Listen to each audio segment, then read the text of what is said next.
Hello বন্ধুরা, আসসালামু আলাইকুম। সবাই কেমন আছো? আশা করি অনেক ভালো আছো। আর একটা নতুন ভিডিও নিয়ে তোমাদের মাঝে হাজির হলাম। আজকে আমি পাঙাশ মাছ ভুনা করব আর পাবদা মাছ। তো প্রথমে আমি কড়াই দিয়েছি। এখন এই কড়াইতে তেল দিয়েছি, তেলটা গরম হয়ে গেছে। এখন আমি মাছগুলো দিয়ে দেব ভাজার জন্য। এভাবে আমি একে একে সব মাছগুলো দিয়ে দেবো।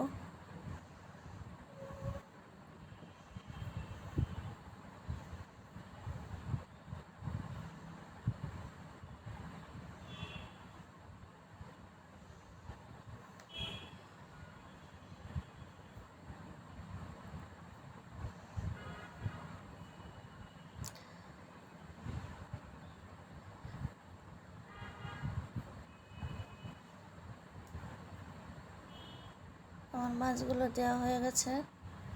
এখন আমি এগুলো ভেজে নেব। মাছগুলো আমার এক পিঠ ভাজা হয়ে গেছে। এখন আমি মাছগুলো উল্টে নেব।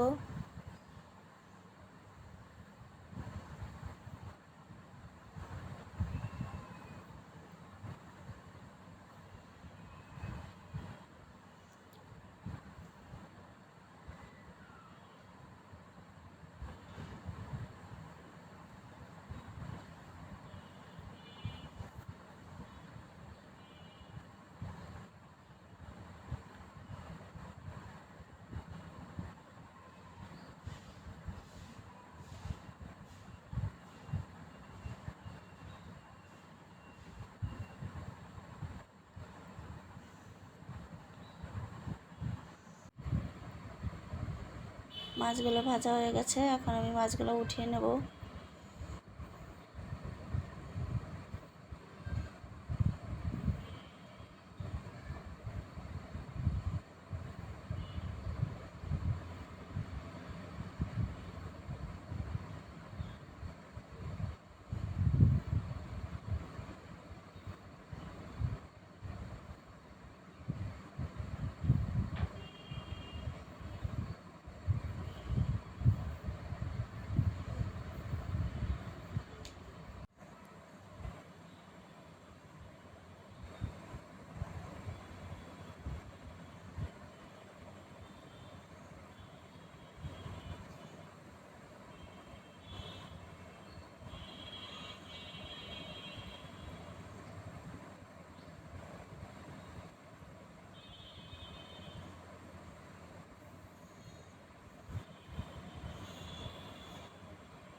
এখন আমি কড়াই বসিয়ে দিয়েছি। এখন মাছ ভাজার ওই তেলটা আমি দিয়ে দেব।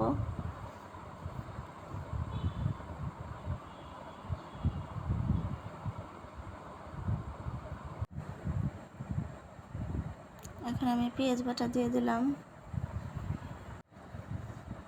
পেঁয়াজটা আমি একটু বেশি করে দিয়েছি যাতে গ্রেভিটা একটু ঘন হয়।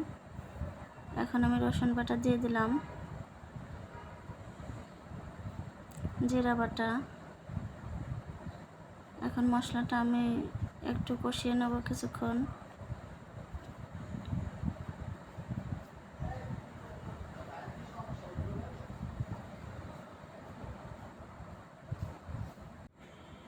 পরিমাণ মতো লবণ দিয়ে দিলাম, হলুদের গুঁড়া,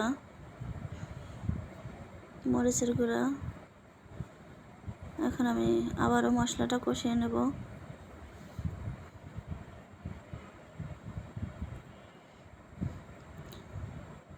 আমার মশলাটা কষানো হয়ে গেছে। এখন সামান্য আর একটু পানি দিয়ে আবারও মশলাটা কষিয়ে নেব।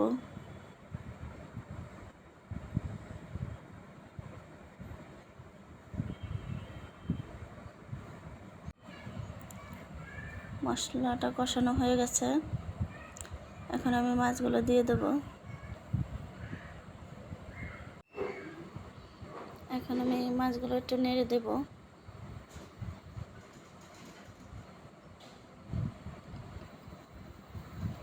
এখন পরিমাণ মতন পানি দিয়ে দিলাম।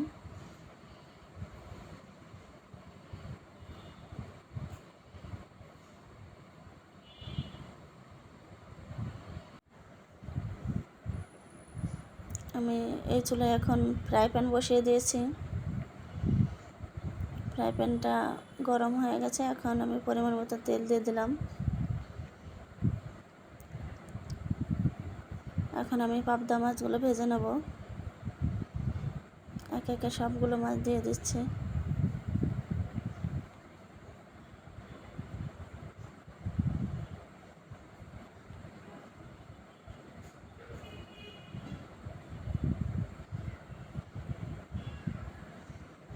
আমার মাছগুলো এক পিঠ ভাজা হয়ে গেছে, এখন আমি মাছগুলো উল্টে নেব।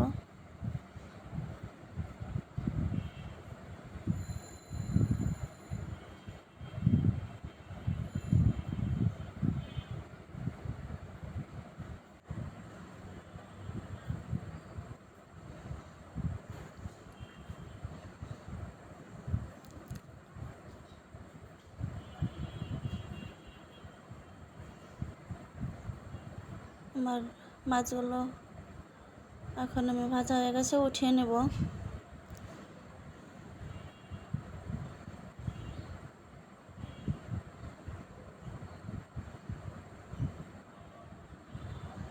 বন্ধুরা, একা হাতে ভিডিও করি তো কোনো যদি ভুল ত্রুটি হয় ক্ষমা করে দেবেন। এখন আমি পেঁয়াজ বাটা দিয়ে দিলাম, রসুন বাটা, জিরা বাটা, এগুলো দিয়ে একটু নেড়ে দেব।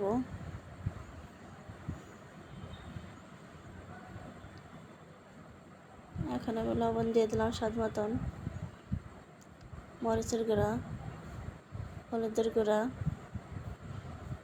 আবারও একটু নেড়ে মশলাটা কষিয়ে নেব।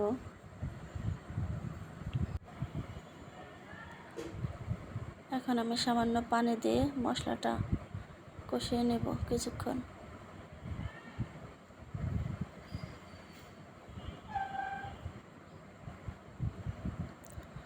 মশলাটা কষানো হয়ে গেছে, এখন আমি মাছগুলো দিয়ে দিলাম। এখন আমি মাছগুলো একটু নেড়ে দিলাম।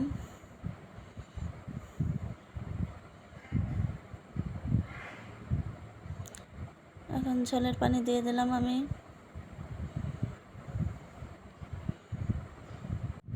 এখন আমি নেড়ে কিছুক্ষণ জাল করে নেব।